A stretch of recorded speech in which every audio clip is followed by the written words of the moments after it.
Welcome back, everyone, for our second session. It's going to be very exciting.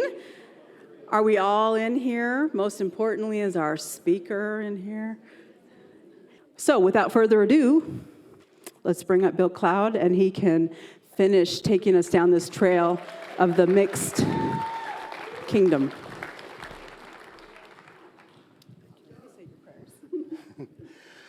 All righty.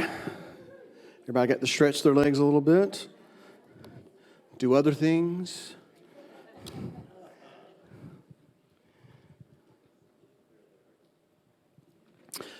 So this is the hardcore group here then, right?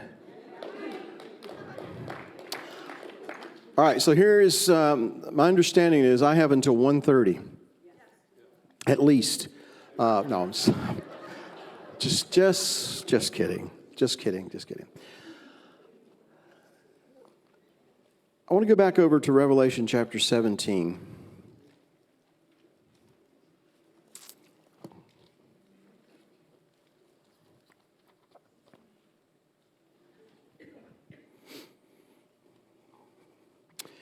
And in verse 6, after John sees this, he says, I saw the woman drunk with the blood of the saints and with the blood of the martyrs of Yeshua.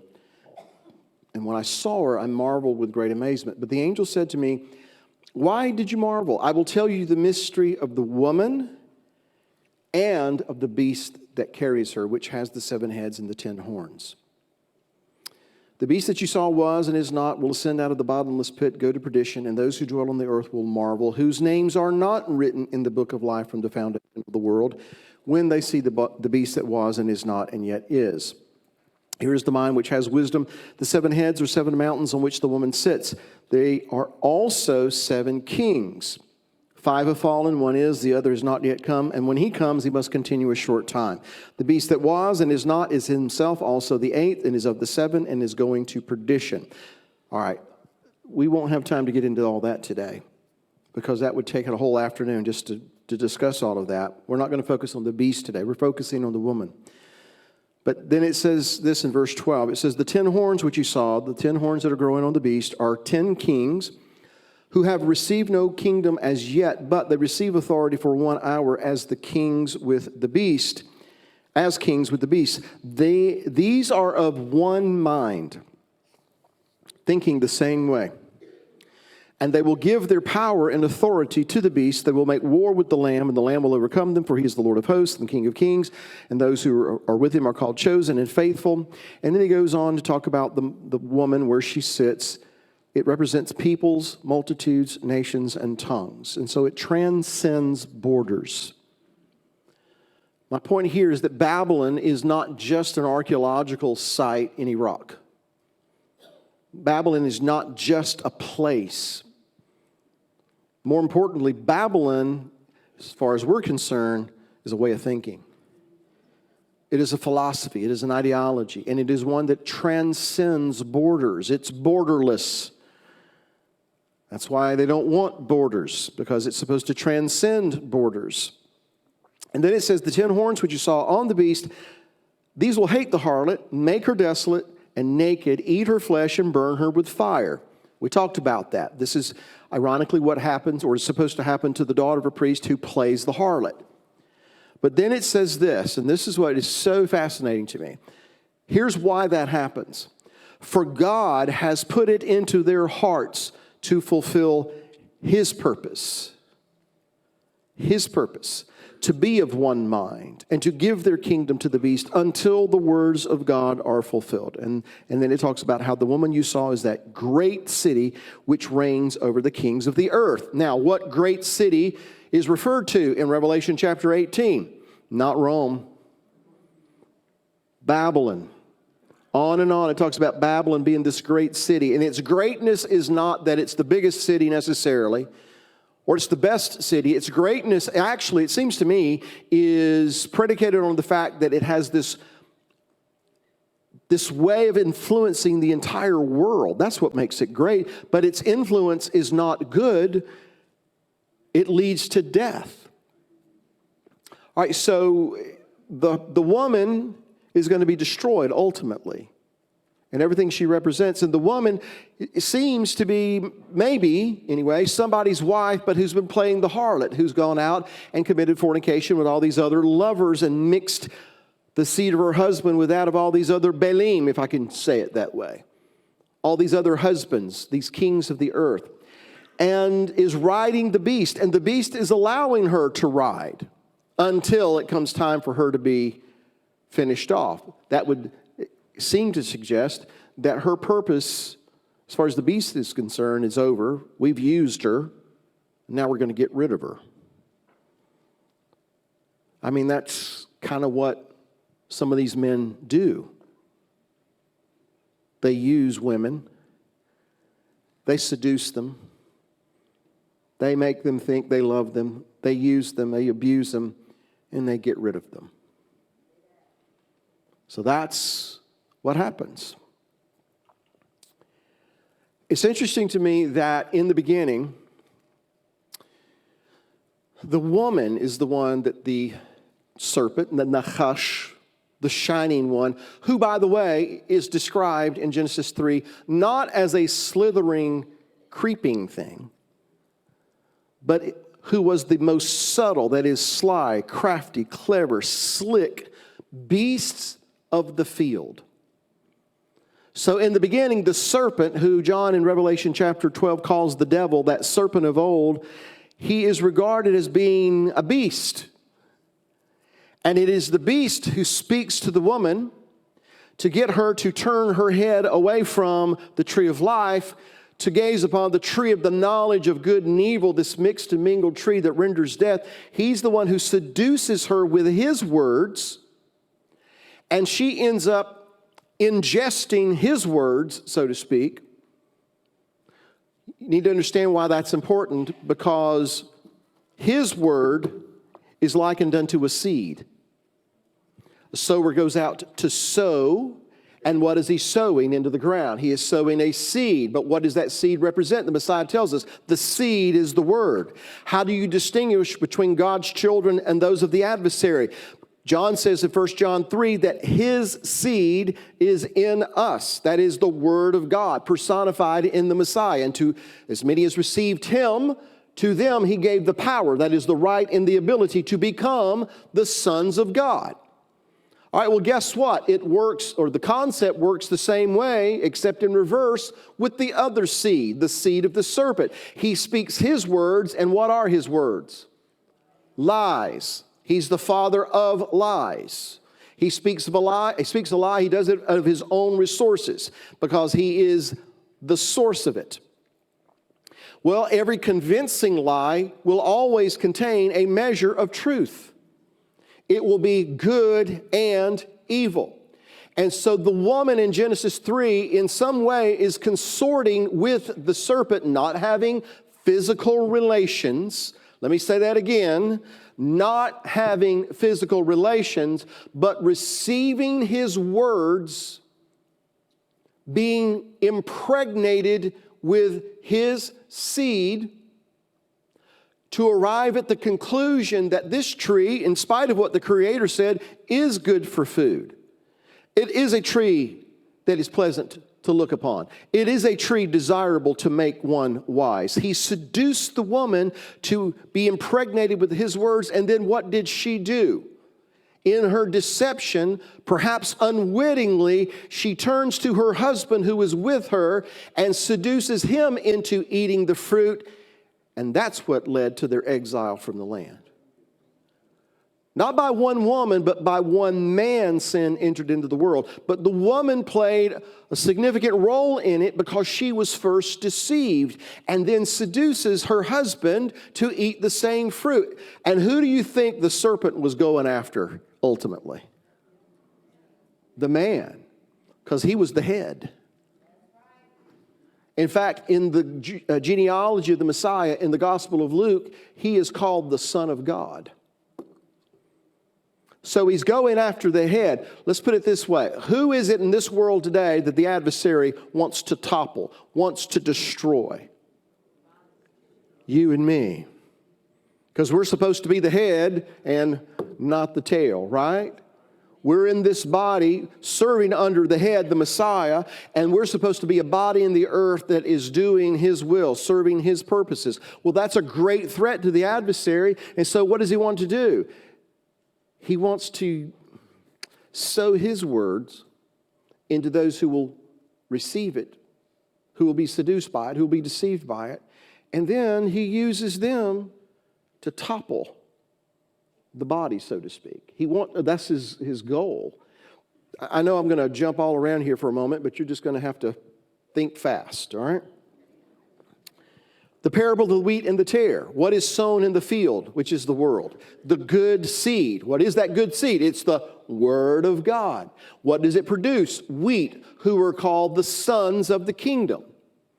And so in the parable of the wheat and the tare, what we understand is the Creator, from the beginning, wanted to fill up the world, not with just any people. He wanted to fill up the world with His people, those who had His Word in them. How then does it have tares? An enemy has done this. When did the enemy do it? Under the cover of darkness, while men were sleeping. What should those men have been doing? They should have been sober. They should have been alert. They should have been on guard. They should have been protecting that which had been entrusted to them.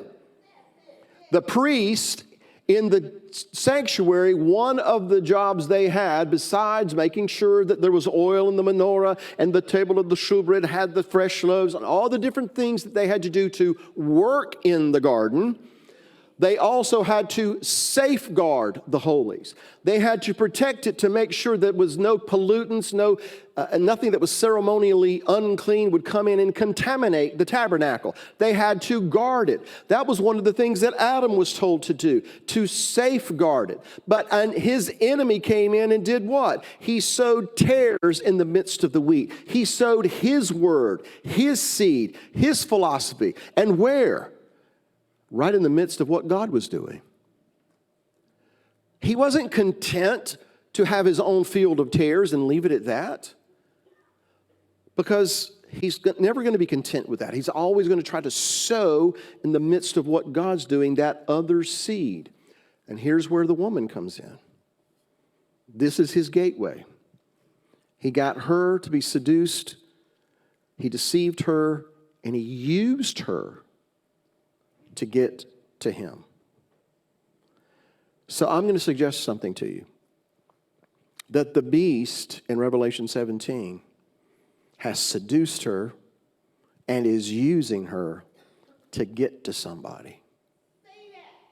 I will. Let me put it to you this way. Would it be fair to say that there are congregations all over this nation, even the world, that are lowering the standards of holiness to accommodate people and want to make them feel accepted and want to make them feel loved and want to make them feel that we're tolerant and we're willing to accommodate you because that's what Jesus would do? Now, true, we should welcome those who come in whatever station, whatever status of life they are, whatever predicament they find themselves in. They should be able to come to Him just as I am. However, when they leave, they should not be the way they come in. They should be transformed. We're not supposed to stay just the way I am. We're not supposed to be content to be the way I am. What we're supposed to be doing is being conformed to the image of the Son of God. Thus, the squeezing. So what I'm trying to portray to you today is what the adversary, I believe, has been doing from the very beginning. He really doesn't change his tactics up too much. He comes to steal, kill, and destroy. Ultimately, his objective is to destroy God's people. How does he do it? If he can get them to go to sleep, to relax their standards, to kind of wander off because the spirit's willing, but the flesh is weak. If he can get them to lower their standards, then he can come in and sow his words, his philosophies. And it's always going to have the appearance of being tolerant and just and accepting and fair. but it has a deadly poison contained within it. Now, there's another principle in the Scripture, and that goes hand in glove with this. God's people are called to perform His purposes, serve His purposes, and when they have their focus upon Him, when they're walking upright before Him, keeping His covenant, keeping His commandments, then they're blessed, they're rewarded, they're protected, they're preserved. All the benefits, all of the blessings that go with being obedient are there. The one way that leads to life is the one way that leads to blessing. Also, the one way that leads to death is the same one that's inherently cursed. It can't be any other way. So, when His people are walking upright and they live in blessing, and they are an example to others, that set apart nation is that city set upon a hill which cannot be hidden. That light that you are to be is not to be hidden under a bed or a bushel, but it was to be put on a lampstand so that everybody can see the light, can benefit from the light, and especially those who are dwelling in darkness. Again, we're not supposed to be going around and talking about all the things that we have in common with the world and what we have in common with other religions. I'm sorry, I'm not going to refer to the God of Abraham, Isaac, and Jacob as Allah in deference to Muslims. I'm not going to do it. Because what we're trying to do is let's just see where we have common ground. That's overlapping ground. That's hot and cold mixed together, which is what? Lukewarm. And it's the exact thing He says, I will spew from my mouth. So we're not to be focusing on the things that we have in common with the world, with other religions of the world, other faiths in the world. And I know that's not politically correct, tolerant, and coexistent. Get over it. What we need to be focused on what makes us different, what sets us apart. The Messiah did go to that tree. He was hung upon that tree. He was crucified. He was placed in the tomb. And He did rise again on the third day. He is the Messiah and the Son of the living God. And He's the one who said, Bill didn't say it, He's the one who said, no one comes unto the Father except by me. That doesn't sit well with some people. It offends them. I don't feel comfortable with that. Hey, my flesh doesn't either. That's the whole idea. For my flesh to get uncomfortable so that I arise to the realization that I need to die to my flesh because my flesh will lead me to hell. So now, sorry, I got a little preachy. The woman works in collaboration with the beast until the beast is through with her, and then he gets rid of her. All right? In the beginning, the woman had some kind of an association. She was seduced, deceived, and then played a role in the man's downfall. That's what he's trying to do again today. He's trying to speak to those of the church that are willing to look at that other tree and to say, this tree is good for food too. This tree is pleasant to the eye. This tree is desirable to make one wise. And besides that, it makes us relevant in the world today. It makes us seeker-friendly today. It opens up the doors to all of these people to come just as they are and stay the way they are because that's what Jesus would do. Do you know what He would do if somebody came in and polluted the Father's house? Oh, He'd make a whip and He'd chase them out with it. If they were that bold and that brazen to do what was done at the door of the tent of meeting in the wilderness, He'd have made a whip. And the only reason they would make a whip is because they had not invented rebar yet. That's what Jesus would do. And you know why? Because He loves us that much. I chasten those that I love. All right, get back on topic, Bill. Here's where I'm going with all of this. What happens to God's people when they do not fulfill God's purposes for them and particularly as it relates to the nations of the world. He allows those that they were supposed to be a light to come in and lord over them. If you won't be a light to the darkness, I'll allow the darkness to come in and be my rod of correction for you. Here's another way to put it. You're the salt of the earth. But if the salt loses its savor, its saltiness, what good is it? It's good for nothing except to be tossed into the street and to be trampled underfoot. Now, that says a lot just on one level, but we're going to take it to another level. And before we do that, I should remind you that we, as his people, have been given the authority to trample on serpents and scorpions. Now, I grew up in the South, and there were people in the South who thought that meant that we're supposed to go out into the woods, find some rattlesnakes, put them in a box, and bring them in front of the church. No. No, that's not what he meant. And then they would get bit by the snake, and you're like, well, it was a snake. I started to say something, but there are people out there watching in internet land. I better not. So it's about something you can't fix. You fill in the blank. All right, anyway. No, that's not what he meant. What was he saying? He was alluding to the prophecy in Genesis chapter 3 when the Creator said to the serpent, I will put enmity between you and the woman, between your seed and her seed. He will bruise your head. He's going to stomp on your head and in the process have his heel bruised.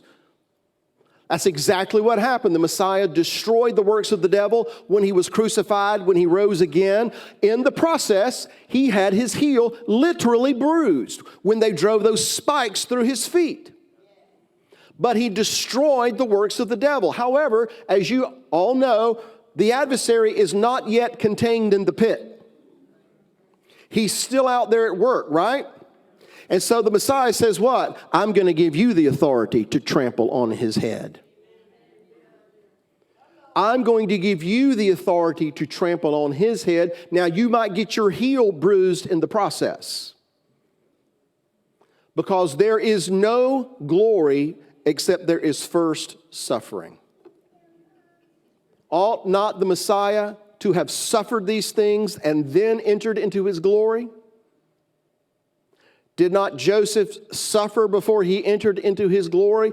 Before a child is born, there is this concept. And so Messiah said, if you're going to be my disciples, you take up your cross and follow me, right? And so we take up our cross, which is emblematic of saying no to ourselves, saying no to our will, our desires. How far are we going to follow him? Well, the one who endures to the end, that's the one who's going to be saved. And so look at it this way. I'm following in his footprints. I'm going to change it just a little bit. I'm following in the impressions he's made with his heel. And as I am following in the impressions that he has made with his heel, I have the authority to step on the head of the serpent. I might get my heel bruised in the process, but that's just part and parcel of following in the footsteps of the Messiah, because I have to say no to me. And how often? Every day I have to crucify my flesh. I have to say no to my will. The reason I was born again was to learn how to die to my desire, to die to my will. So I am walking in the impressions that he has left with his heel. Now, the adversary, when he was told, I'm going to put enmity between you and the woman and between your respective seeds, you'll bruise his heel, but he's going to bruise your head. He didn't slither away and give up. From that time, he's been trying, at least this is what I believe, he's been trying to reverse that decision. He's been trying to take his heel and crush the head of the righteous seed. In the beginning, Cain and Abel. Cain brings an offering of the fruit of the ground to the Lord. His offering, his mincha, which is a meal offering, is not respected. Abel also brought of the firstlings of his flock and of their fat, and God had respect unto his mincha, his meal offering. The distinction was this. Not only did Abel bring the meal offering, just like Cain did, representing that, the fruit of the ground, the things that we do with our hands, our works, if you will, but Abel also understood the importance of the blood of the lamb. So in the beginning, what was the distinction? The same thing that needs to be distinguished today, the blood of the lamb. And God had respect unto Abel and to his mincha. How did that go over with Cain? He got jealous. God speaks to him. Hey, you know what's right to do. Why don't you do the right thing? If you do the right thing, well, I'll have respect to your offering too. But what did Cain do? Jealousy drove him to lure his brother out into the field and traditionally bludgeon him to death. That is to strike him on the head. Because you see, the serpent has been trying to take his heel and trample the salt under heel. When Rebekah was pregnant, she went to inquire of the Lord because she felt there was something wrong going on inside of her womb. And she learned that you have two nations growing inside you. They're going to be contending with one another. They're not going to get along. They're not going to coexist. But in the end, the older one is going to serve the younger one. Of course, then when she did deliver, the first one came out all red and ruddy, hairy, looked like a goat. Was so hairy, looked like he was wearing a goat coat. That would have freaked me out. A hairy baby, all over. I mean, that's E.T. stuff there. That's that program that they talk about, the truth is out there. What's the name of that program? The X-Files. Yeah, that's X-Files stuff. All right, well, there was a reason, and we won't get into that today, but when his brother was born, it said his brother was born with his hand on Esau's heel, Ekev. And if you take the letter Yud, the smallest Hebrew letter there is, which is phonetically equivalent to Yad, the Hebrew word for hand, you take that letter Yud and you put it on the word for heel, the end result is Yaakov, Jacob. So that's why his name Yaakov, or Jacob, because his hand was on his brother's heel. Why was his hand on his brother's heel, though? Here's what Bill has thought for years now. It's because Esau's heel was poised to come down on the top of Jacob's head. And if his heel had come down on top of that little soft spot on Jacob's head, what might have become of Jacob? And what does the adversary come to do? To steal, to kill, to destroy. And so you see the adversary has been trying to take his heel and trample on the head of the righteous seed. We could go on and on and on and on, but here's the point. There is a rabbinic concept referring to Genesis 3:15 to the birth of Jacob and Esau as the war of the heel. That this was a prophetic occurrence that was going to speak into the future, that there was going to be this war between the righteous seed and Esau, or Edom, and those who think, act like Esau, which is essentially this: I want the stuff, but I don't want the responsibility. I want the blessing, but I don't want the suffering. That's his basic philosophy. It's mixed. It's mingled. Oh, and there is this, and I'm going to kill Jacob. I'm going to kill him. All right, so this war of the heel has been ongoing. It will culminate, of course, with the coming of the Messiah. But in the meantime, you and I are supposed to be following in the impressions left by his heel. But what if we decide, I want to go see what that is over there?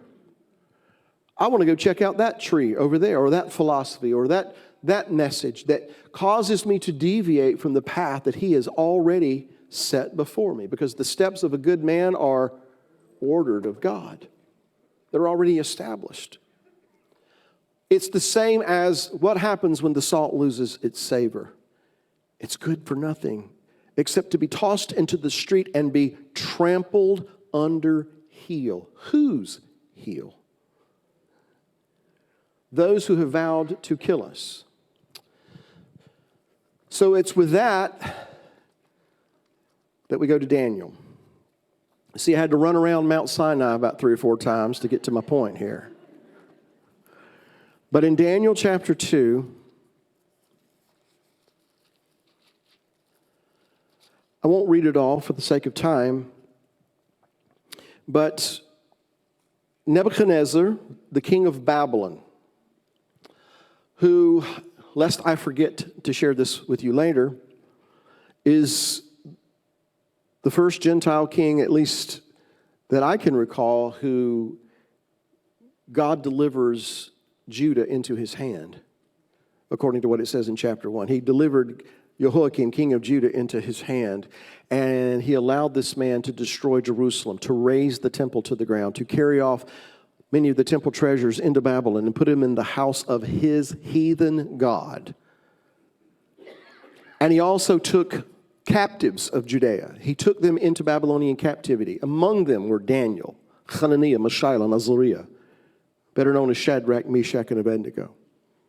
Men that, as far as we know, really had not done anything wrong. They just happened to be living in Judea at this time. But my point is, he's not a Jew from the tribe of Dan that comes and destroys Jerusalem and the temple. He's a Babylonian king. He is the king of everything God despises. You see, when Babylon was established back in Genesis chapter 11, you had a group of people they said, let's come together. Let's all get together. And it said they were of one mind and they were of one speech. And even though in English that sounds like, it might be the same thing, what it was saying is they spoke the same language, yes, but because they had the same mindset. And that mindset, let's come together and let's make some bricks. Because apparently there weren't any stones out there in the middle of the desert. So they had to make some bricks. Now, we need to understand that bricks are emblematic of man trying to replicate what only God can do. By that I mean, God is the one who forms stones and rocks. He creates them. How does he create them? How does he shape them? How does he form them? Heat, pressure. You know what the word is? Zara. And so through heat and pressure, God forms stones. He forms rocks. And then he takes these living stones, according to Peter, and he puts them together, establishing a spiritual house, Peter says. And so we are called living stones, aren't we? Not living bricks. Because bricks are man's attempt to replicate this. And how do you make bricks, at least the way they did it then? Well, you take clay, you take straw and water, and then you mix it all together. So that when you've done a good job, the clay and the straw and the water have all lost their distinctive properties. They've just all kind of fused one to the other, so you can't tell the difference. Everybody's the same. Everybody's equal. Then you take this mixture and you pour it into a mold that a man made so that the bricks will all be conformed to the image of man. What man says it should be. And when the sun comes out, or if they used a fire to dry out the bricks, that's man's attempt of replicating the pressure that God uses. And so when all this is done and the bricks are dried, the first brick looks like the second brick, which looks like the 10th brick, which looks like the last brick. They're all uniform. They all look the same. Then compare that to stones and rocks. God didn't make rocks equal. God didn't make rocks to look exactly the same, did he? And some rocks are common, granite, marble, shale, sandstone, things like that. Then some rocks, some stones are considered to be precious. Emeralds, rubies, sapphires. The kind of stones that make up the breastplate that the priest would wear on his heart. And those stones, by the way, represent the 12 tribes of Israel, right? Represents the family, the set-apart nation. And how are sapphires and rubies and emeralds and these kinds of precious stones, how are they formed? Pressure, just more of it. I'll let that percolate for just a second. They're formed by pressure as well. It's just more intense. It's hotter. Think about that the next time you're going through hell and you look down the street at your heathen neighbor and everything seems to be going pretty good for him right now. And why am I going through this? Well, I just have to believe that he is shaping and molding those that he calls his precious stones, his jewels. We have to go through that pressure. Exodus 19, you saw what I did unto the Egyptians and how I bore you unto myself upon eagle's wings. Now, if you will indeed hear my voice and keep my covenant, you shall be a peculiar treasure unto me above all peoples, for all the earth is mine.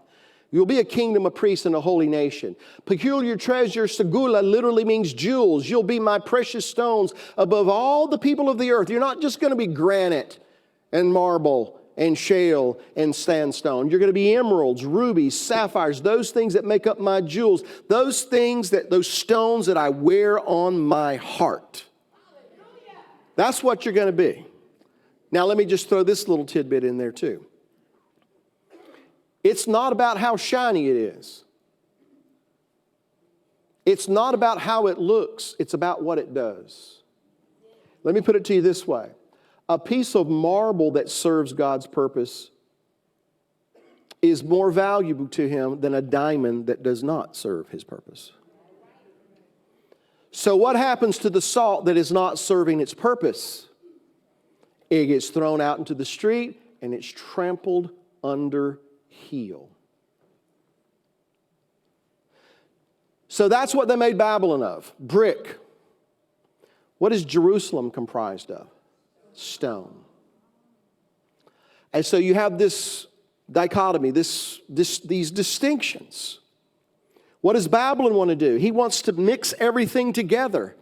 He wants everything and everyone to be equal. No borders, no boundaries, no distinctions, no gender. Wants to erase all the boundaries that God has established. Why? Because that's the act of a rebel. Nimrod was a mighty hunter before the Lord. Literally, he was a mighty hunter in the face of Yud-Heh-Vav-Heh. He opposed him. He rebelled against him. And then he used words to seduce people in joining him in this rebellion. Perhaps they did it unwittingly. Perhaps he appealed to things they wanted. He told them what they wanted to hear. He appealed to hidden desires. That's probably what the adversary did in Genesis 3. There was probably this secret desire within the woman that he awakened with the words, "Has God not said that you may freely eat of all the trees of the garden?" That's what Nimrod does. And he gets the people to join him in this rebellion. We're going to have brick, we're going to fire brick, we're going to make this city, we're going to make a tower that reaches up into heaven. And we're all going to come together lest we be scattered abroad across the face of the earth. God has said to Noah, Shem, Ham, and Japheth, spread out, multiply, fill the earth. What does Nimrod say? No. Let's come together. Let's collect ourselves together. Let's just be one big happy family. We don't want to be different nations across the world. We want to be one nation. We want to be a global society that doesn't recognize borders that God has instituted. In fact, we want to make a name for ourselves, it says. This is all in Genesis chapter 11.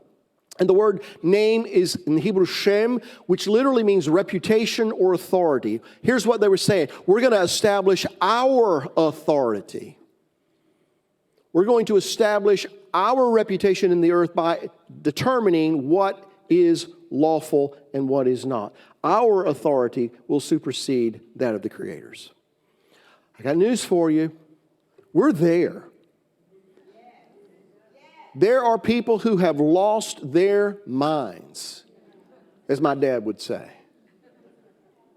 He'd say to me, boy, much learning has made you mad. That was when I was a teenager and I knew everything. The whole world is collectively, and I'm saying this metaphorically, a bunch of teenagers. It's no wonder they're putting teenagers out here on the television to tell us what we should do and shouldn't do, because that's the way the rulers of the world are acting, like a bunch of spiritual teenagers. No offense to the teenagers in the room. But you will one day learn that your father and mother were pretty smart people. You don't know that yet, but you will come to understand that the old man is not as dumb as I had him figured for. But the rulers of this world, the rulers of this nation, many of them do not see it that way because they're acting like a bunch of teenagers. Like, we know more than our Father in heaven. We know what's right, and we're going to establish our authority. That is Babylonian thinking. And that's why I say it is the epitome of everything God detests and hates. And yet God allows the king of Babylon, Nebuchadnezzar, to come in and to destroy Jerusalem. He allows the bricks to break down the rocks, the stones. So now in chapter 2, this king, Nebuchadnezzar, has a dream. And it troubled him. And as we continue to read in Daniel 2, again, I won't read it for the sake of time, we see that either he didn't remember the dream completely, or he remembers it, but he wants to make sure that these soothsayers and magicians and astrologers are going to be able to give him the actual interpretation and not just say something vague. So here's the way he does it. All right, I've had a dream, guys, and I've decided that you need to be able to tell me the dream and what it means, or I'm going to kill you. That's power. And that's exactly what he said. Now, it just so happens that Daniel is one of those men. Because Daniel was a man who sat at the gates. Why was he allowed to be put in this position, in this predicament, if you will? It's because he decided weeks, months, maybe years before, that when he was in Nebuchadnezzar's academy along with Shadrach, Meshach, and Abednego, that they were not going to defile themselves. They purposed in their heart they were not going to mix and to mingle and eat the king's delicacies and drink his wine. And they came out of that situation fairer than everybody else, healthier than everybody else. And because of that, they were recognized. They were set apart. They were distinguished from everybody else. And so he put them in very important positions. Daniel's sitting in the gates, making judgments. And so you could say that the reason Daniel's in this predicament of, I need to figure out what the dream is and tell the interpretation or I'm going to die, was because God put him in that predicament. You could say that God was putting the squeeze on him. Same goes for Hananiah, Mishael, and Azariah. The reason they found themselves on the plain of Dura in chapter 2 is because God had put them there. And why did God put them there? Why do you think he orchestrated this situation, this scenario? Here's what I think. Because he needed some people who would stand when everyone else was bowing. He needed those who would, when they've done all they could do to stand, they stand. That did not conform to the thinking of this world, but had been transformed. Their minds renewed. They were standing fast by the one that they served.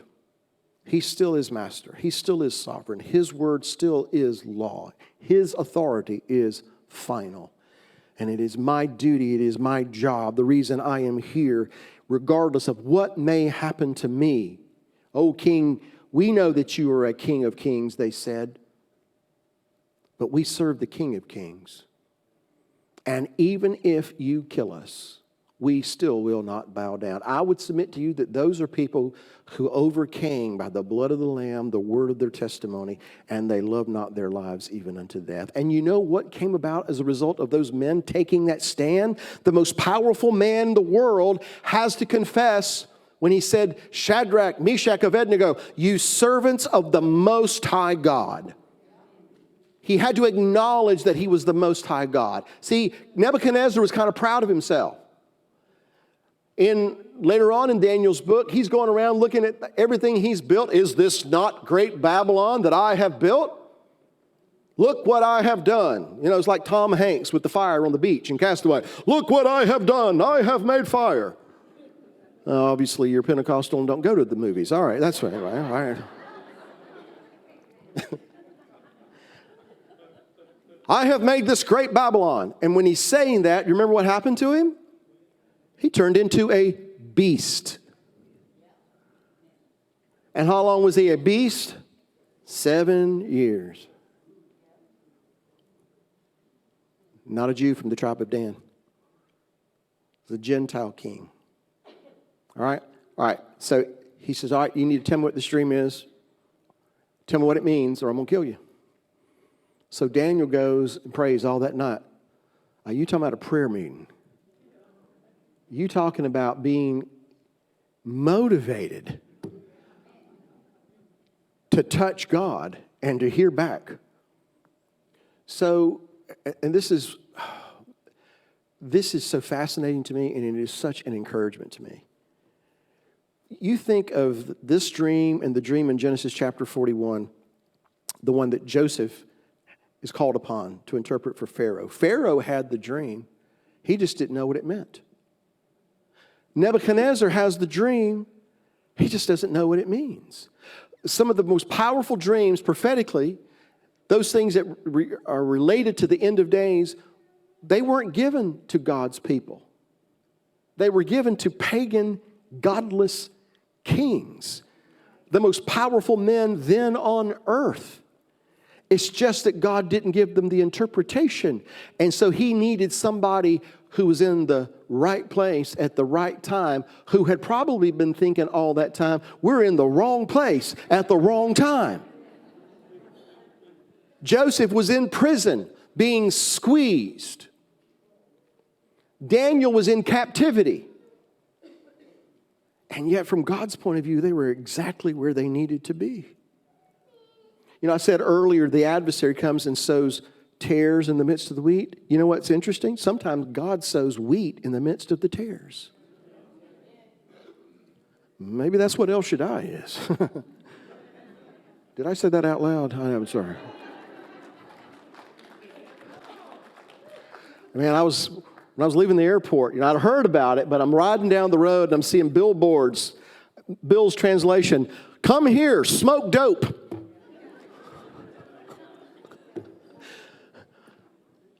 I heard that Bill, if you're going to get some coffee, go into a well-established coffee place. Don't go to any coffee stand on the road. I've been warned not to do that. Y'all are crazy. Or this area, I'm sure. So maybe that's what El Shaddai is. Maybe sometimes we find ourselves in situations we wonder what we're doing here. But sometimes God sows the wheat in the midst of the tares. Why? Because there comes a point in time when Nebuchadnezzar is going to have a dream. Pharaoh's going to have a dream, but he doesn't know what it means. And there needs to be that man, that woman of God who's been in the right place at the right time, who've gone through the suffering, who've gone through the squeezing, and have purged those unfruitful things for their lives, and who are exactly where the Creator wants them to be. And in an instant, and very suddenly, they're called upon to stand upon before kings and rulers and leaders to give them an answer of peace, whereby that king or ruler has to confess that your God is God.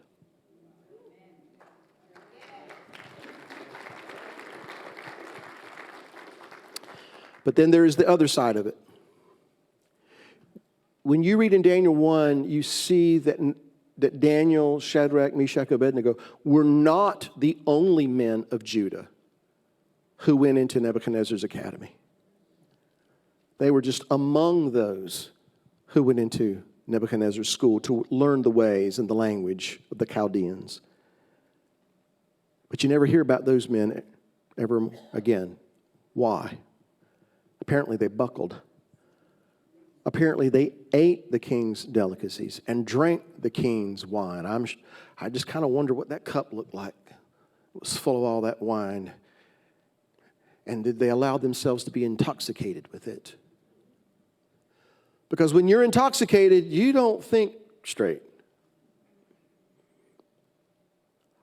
I'm not going to get into too much detail, but there was a time when I was a teenager and I knew everything. I thought that there were certain amounts of certain things that I could consume and it was not going to do anything to me. In fact, I thought I was Superman. I thought I could do anything. I thought I could do anything that I could imagine, and that's exactly what happens when the world becomes intoxicated with the wine of her fornication. They think they are Superman. They think they can do whatever they want to do. However, there comes a time and a place when you're going to have to sober up, and it's a painful, painful experience. Unfortunately, there are many of God's people that went into Nebuchadnezzar's academy and drank his wine. And eventually, they're going to find themselves on the plain of Dura with Shadrach, Meshach, and Abednego. So Daniel is laying on his bed, and God gives him the dream. And then he gives him the interpretation of the dream. Verse 19 of Daniel 2. Then the secret was revealed to Daniel in a night vision, and so Daniel blessed the God of heaven. Daniel answered and said, Blessed be the name of God forever and ever, for wisdom and might are his. He changes the times and seasons. He removes kings and raises up kings. He gives wisdom to the wise and knowledge to those who have understanding. He reveals deep and secret things. He knows what is in the darkness, and light dwells with him. And I thank you and praise you, O God of my fathers. You have given me wisdom and might, and have now made known to me what we ask of you, for you have made known to us the king's demand. And so then Daniel goes to the king's servant and say, I've got it. Get me an audience before the king. And he goes and he appears before Nebuchadnezzar, and he describes to him what he dreamt. I'm sure you've read it, studied it. He saw this image of a man, 60 cubits high, which would be approximately 90 feet tall, 60 cubits high, 6 cubits wide, and it was this fearsome image. It was awe-inspiring. And it had a head of gold and chest and arms of silver and belly and thighs of brass and 2 iron legs and 2 feet, 10 toes, ironed, mingled, the Hebrew term there, merav, mixed with clay. So it says that you saw this, and then in verse 34 of Daniel 2, after you see the head of gold, the chest and arms of silver, on down to the 2 feet, the iron mingled with clay, it says in verse 34, you watched while a stone was cut without hands, which struck the image on its feet of iron and clay. By the way, that word there means baked clay, which kind of reminds me of making bricks. It says that you watch while a stone was cut without hands, which struck the image on its feet of iron and clay and broke them in pieces. Then the iron, the clay, the bronze, the silver, and the gold were crushed together and became like chaff from the summer threshing floors. The wind carried them away so that no trace of them was found. And the stone that struck the image became a great mountain and filled the earth. Now, from there, after describing what he saw, he goes to interpret what these things mean. He says, in verse 37, you, king, are a king of kings, for the God of heaven has given you a kingdom, power, strength, and glory. And wherever the children of men dwell, or the beasts of the field and the birds of the heaven, he has given them into your hand and has made you ruler over them all. You are this head of gold. And so he had just said to the Creator, when he thanked him and blessed him, you're the one that raises up kings. You're the one that brings down empires. You're the one who allows these people to have power. It's like when the Messiah was standing before Pontius Pilate, and he says, don't you know that I have the power to take your life? And he says, the only power you have is what God has given you. God is the one who puts these people in these positions, whether we like them or not. Because the reason most of the time when we don't like them is because we are under their heel. Let's put it this way. If this war or battle of the heel, Esau and Jacob and what it represents, the righteous seed and the other seed, who seems to be telling who what to do these days? Who seems to be determining how culture is going to function and what's going to be right and what's going to be considered to be wrong? Who seems to be calling the shots these days? Doesn't seem to be us. Doesn't seem to be me.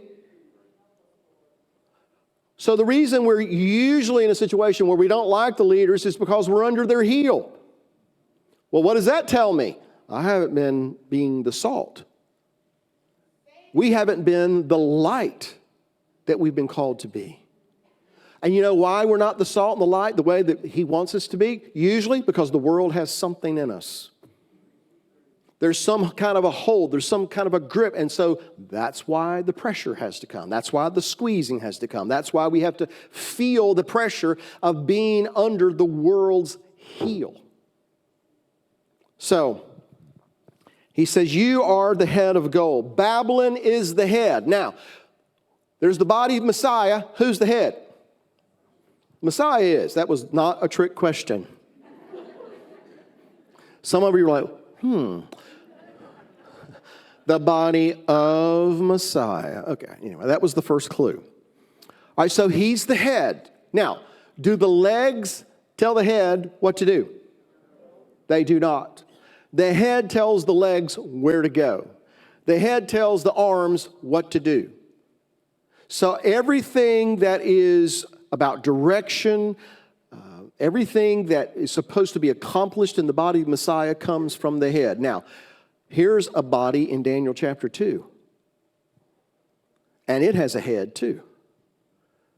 And who's the head? Babylon. What was written on the woman's forehead? Mystery. Babylon the Great, the mother of harlots and of the abominations of the earth. So who's the head of this body? Everything that it is emanates from Babylon, which means everything that it is opposing the body of Messiah. It's about coming against the body of Messiah, coming against God's purposes in the earth. And it starts with Babylon, and then he goes on and describes how the kingdoms that come after you are going to be weaker. They're not going to be as strong as you in some ways. And history and eschatology teaches us that after the Babylonians came the Medes and Persians, and that's the chest and arms of silver. And then after that came Alexander and the Grecians, and that's the belly and thighs of brass. And now there are some Jewish commentators that include the Roman Empire with the belly and thighs of brass because it claims that they're basically related. And there was a Middle Ages Jewish commentator by the name of Ibn Ezra that says the two iron legs were actually an Arab empire. Interesting. And that when we get down into the feet and toes, iron mingled with clay, Ibn Ezra says that it's, and this is not what he wrote, but this would be the conclusion, that it's not a revived Roman Empire that we're looking for. It's a revived Arab empire that we're looking for. It's a revived Islamic empire that we're looking for. That's a sidebar. We'll have to do that next time I come to town. All right? Interesting to consider. All right? Because if the two legs are iron and it goes on down to the feet, then you would think, yeah, revived Roman Empire. Except where is Rome in the beginning? It's not there. And even if the iron legs are the Roman Empire, do the legs tell the head what to do? No. The adversary is an illusionist. And what does an illusionist do? He wants you looking at all the flashy, colorful stuff over in this hand. Why? Because he doesn't want you to look at what he's doing with this hand. He wants you, I'm going to say it this way, he wants you looking at Rome. So you're looking for this guy to arise out of a revived Roman Empire. Some people say he's a Jew from the tribe of Dan, which, by the way, technically is an impossibility. Jews are from Judah. Danites are from Dan. And that he's going to come up and he's going to be this great man of peace, and the whole world is going to go after him. Everybody's going to love him. He's going to make a peace treaty with Israel for 7 years. In the midst of that, he's going to get shot in the head. He's going to come back to life. All hell's going to break loose. Most of that's not even in the Bible. That's just things that have been handed down to us. Now, I don't want anybody to get left behind on this.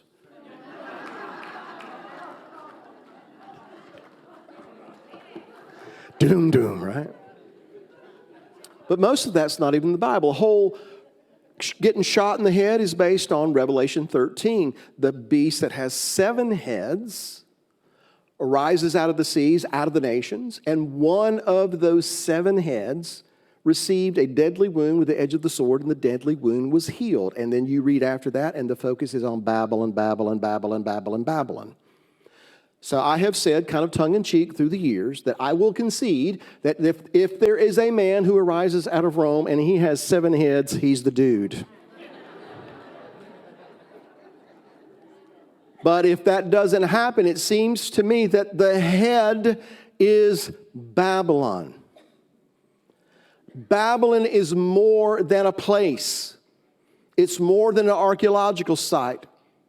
It is a way of thinking. It transcends borders. It affects all nations. And Babylonian thinking is mixed and mingled thinking. It's erasing borders, erasing distinctions, erasing boundaries, taking things that are unique and mixing them together until they're conformed to our image, not the image that God has established. That's what Babylon is. And might it be that all this time the adversary has been waving Rome around for us to be distracted by, and all the while Babylon is growing right under our noses.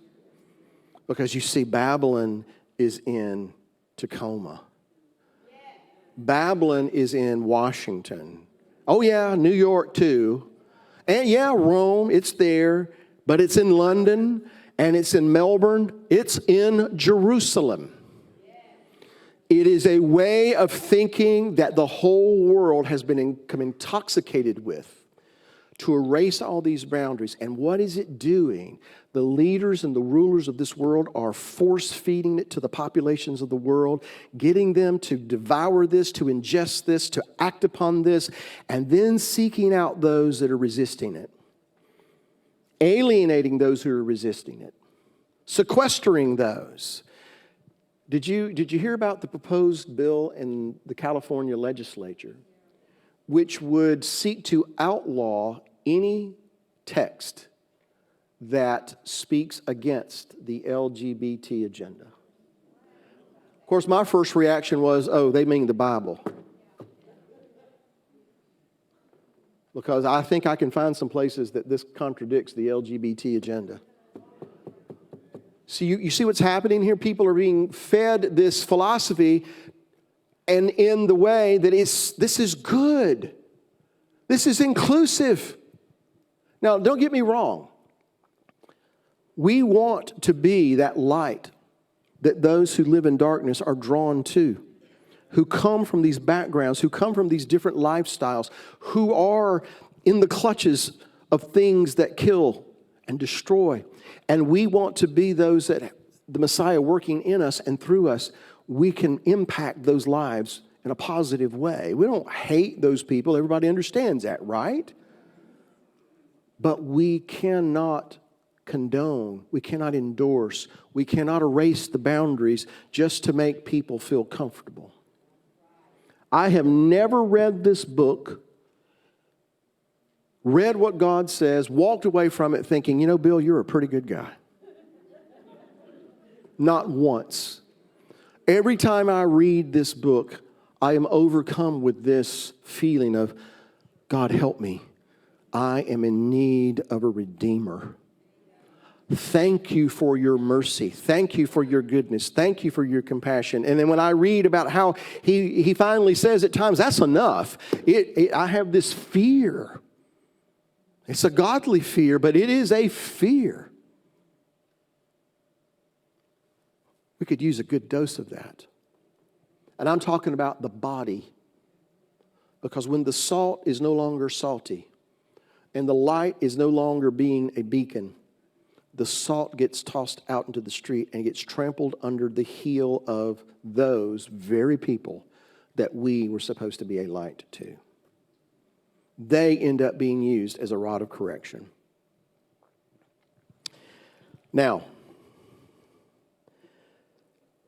verse 41 of Daniel 2 says, whereas you saw the feet and toes, partly of potter's clay and partly of iron, The kingdom shall be divided, yet the strength of the iron shall be in it, just as you saw the iron mixed with ceramic clay.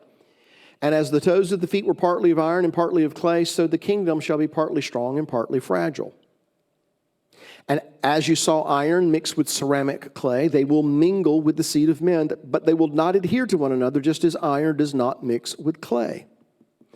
So he's describing this very last kingdom. So we've come down from Babylon, the Medes and the Persians, the Greeks, the Romans, maybe, an Islamic empire, a caliphate of the past.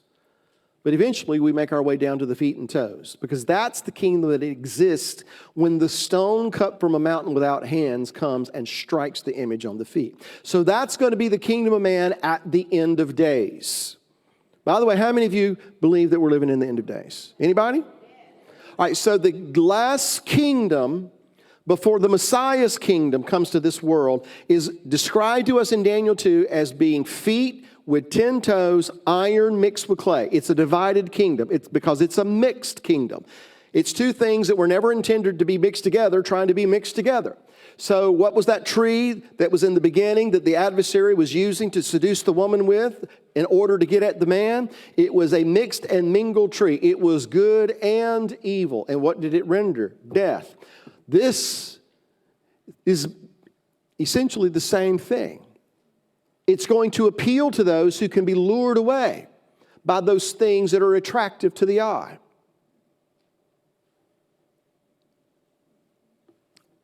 It's also a kingdom. Well, we know that the 10 toes represent 10 kings. Again, we won't get all into that. But do you know what else is on a foot besides toes? A heel. You see, I'm convinced that what this is also representing is this is the last kingdom of man that is going to try to put God's people under their heel. And if you read very carefully in the book of Revelation and in Daniel, you will see that God is going to allow the beast, he is going to allow the rulers of this world to make war with the saints and for a time prevail. God's going to allow it. Because in the end, it serves God's purposes. You and I are in this battle of the heel. We're trying to keep the heel off the top of our head. Why are we in that position? Because we fell asleep. Because we let our guard down. All of us, myself included, we let our guard down. The things of this world that had a hold of us, things that aren't necessarily inherently evil, those things aren't obviously wicked, but it's anything that would seduce us into getting our eyes off the ball, to getting our eyes off what we are here for, to get our eyes on anything and everything except the focus, and that is the Messiah ultimately and his purposes. We all fell asleep. Not just this generation. It goes back for some time. It's been kind of progressively getting worse. It's the proverbial toad in the boiling pot. But now, here is, I think, what distinguishes you and me, this generation, from previous generations. The time is obviously getting short. And our eyes are being awakened to things. I don't know if you remember, but in Revelation 17, we read how there was this mystery about the woman, and there was a mystery about the beast. And when this beast comes back to life, the people of this world whose names are not written in the book of life from the foundation of the world are going to be marveling and amazed. Which tells me that the people whose names are written in the book of life from the foundation of the world aren't going to be taken by surprise. They're not going to marvel. They saw this coming. You know why? Because surely the Lord God does nothing except he revealed his secret unto his servants, the prophets. You know what? God wants his people to know what's about to happen. Why? Because it is a call to his people to get ready for what is about to happen. And how does he get our attention? Usually, not with a shofar. You know how he usually gets our attention? When stuff starts going wrong. When stuff starts getting squeezed in our lives. I'm tempted to take a poll, but I won't. But I know in my heart and spirit that I'm not the only one who's getting squeezed. So that kingdom, that last kingdom, is one that comes to try to trample on God's people. In fact, you can read it in Daniel chapter 4 or in Daniel 7. That fourth beast, it tramples and breaks in pieces, under heel, underfoot, because that's what the adversary is trying to do now. So we're like Jacob, trying to keep that heel from crushing our head. You know what made the difference for Jacob? He had an encounter. When the call came for, all right, you've been living in Syria long enough. You've been living out there among the nations long enough. Interesting, it's among the nations that Jacob, or Israel, if you will, multiplies and grows. Not in the land. Later on, they will go down to Egypt. They'll go from 70 to being 2 to 3 million people. He grows his people, he multiplies his people among the nations. But then there always comes a time for him to say, okay, now it's time to come back to the land. But before you come back into the land, Jacob had to have an encounter. He hears tell that his brother Esau is coming with 400 presumably armed men, and he is afraid. Why? Because Esau's threatened to kill him. He's the guy that was born having to protect his head from Esau's heel. And now he hears that Esau's coming. He's got 400 men with him. And he sent everybody away. And the Bible tells us that there's a point he finds himself all alone. And then how, when, we're not exactly sure. But he encounters a man who has the face of God. And when he encounters this man, a wrestling match broke out. It doesn't tell us why they were wrestling. It just says they're wrestling and the day is breaking. They've been wrestling all night. And the man says, you need to let me go for day is breaking. He says, I'm not letting go of you until you bless me. And then he asks him a very odd question in response. What's your name? My name is Hand on a Heel. I'm the guy that feels like at any moment I'm going to be crushed and destroyed, and I feel like I'm going down. My adversary's heel is about to come down on my head. That's who I am. And he said, well, I'll tell you what. From this day forward, your name is not going to be called Hand on a Heel, but your name is Israel. Because you have striven with God and will prevail over men. Because of your encounter with God, wrestling with God. Now, I won't pretend to know exactly what that was about, Jacob and the man who has the face of God. But I can tell you in my life how it translates. There comes a point in time, and this has happened in my life. I feel I'm in a place that the very life is being squeezed out of me. I don't know what's going to happen. I don't know what to do. I know what I feel like you've called me to do, but I just can't see it happening because Esau's coming. He's got 400 men with him. I feel like I'm going down. And so I'm wrestling with God. I know you do it for Abraham. I know you did it for Isaac. I know you did it for Jacob. I know you did it for Joseph. I know you did it for Moses. I know you did it for all of those guys. My question is, will you do that for me? And it's not an issue of can you. I know you can. The issue is will you, because you know me. You know what kind of a person I have the potential to be. You know what I think sometimes. You know what I want to say, what I want to do sometimes. And don't look at me all pious. You know me. And there comes a point in our walk that we have to just wrestle with that. And to Jacob, he says, you're Israel.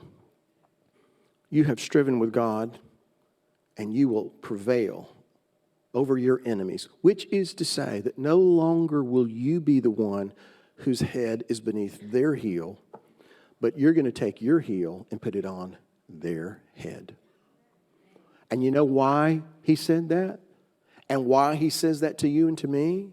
Because the one who destroyed the works of the devil and crushed his head told us we have the authority to trample on serpents, as long as we are walking in the impressions left by his heel.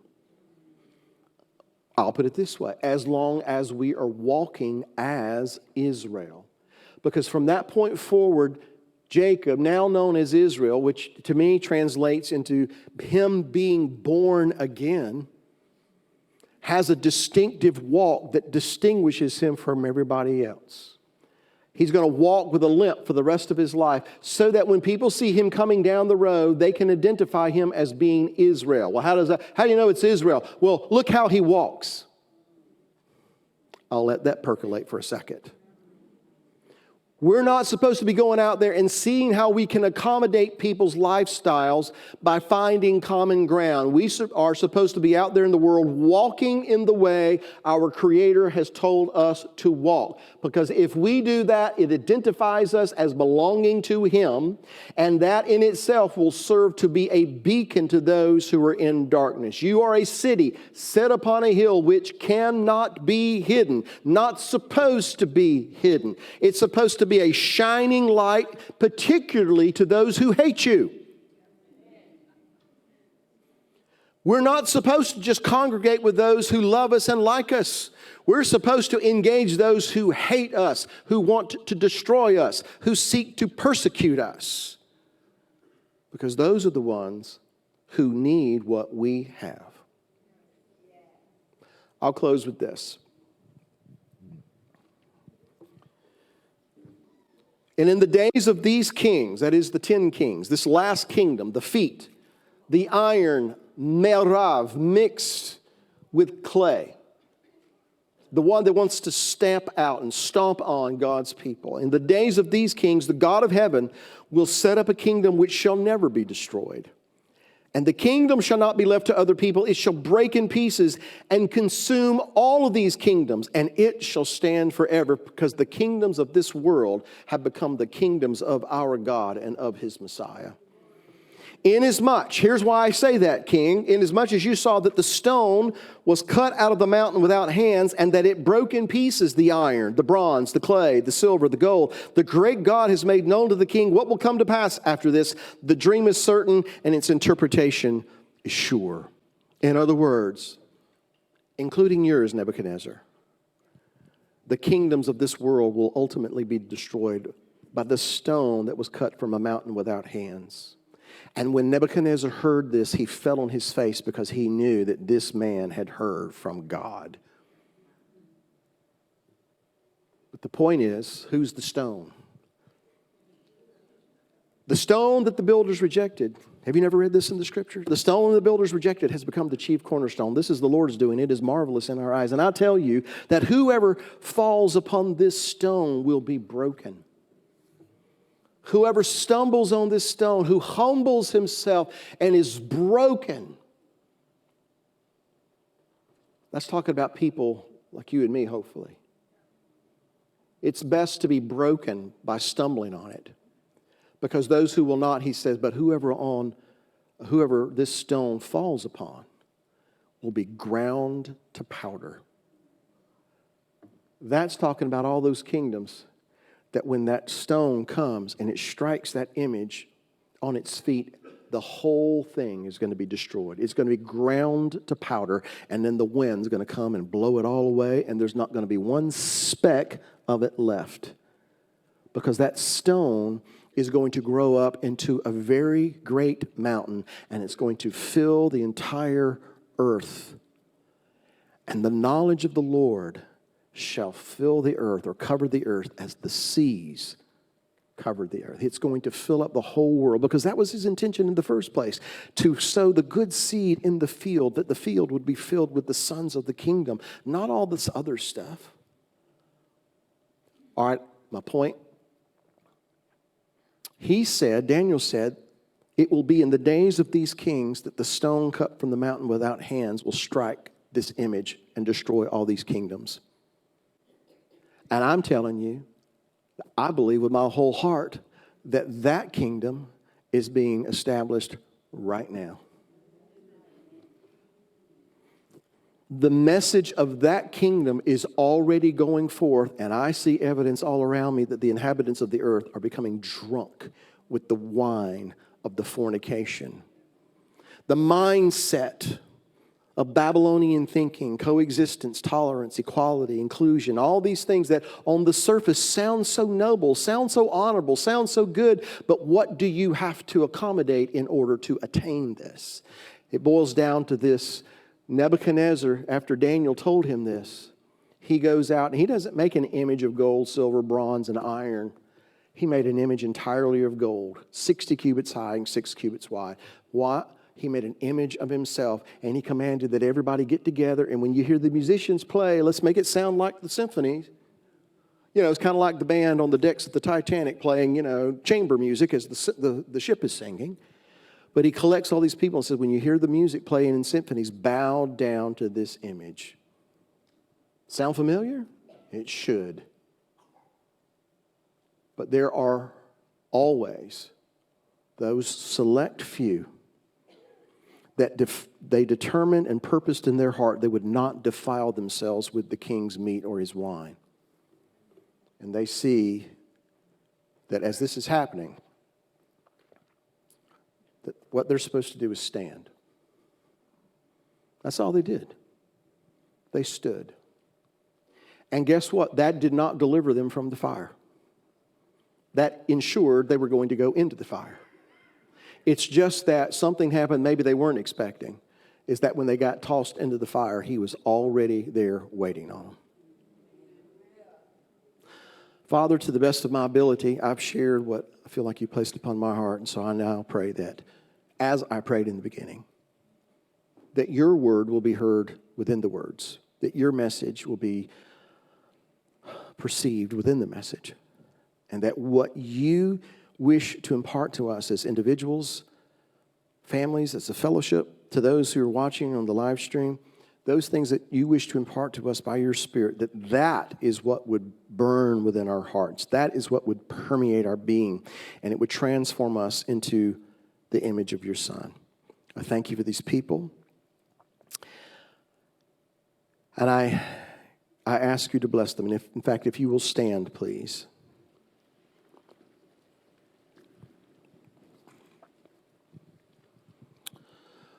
I'm going to pronounce the Aaronic blessing. I can't, but I'm just going to pronounce it. Yivorechecha Adonai v'yishmerecha, Ya'er Adonai panav elecha v'yichonecha, Yisa Adonai panav elecha v'yisim lecha shalom. B'shem Yeshua HaMashiach sar shalom. Amen. Amen. The Lord bless you and keep you. The Lord make his face to shine upon you, be gracious unto you. The Lord lift up his countenance upon you and give you shalom, give you peace, give you wholeness, give you completeness.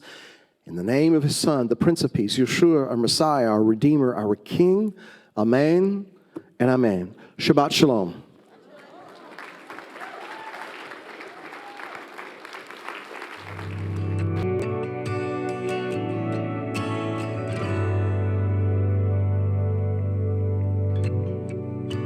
Savior.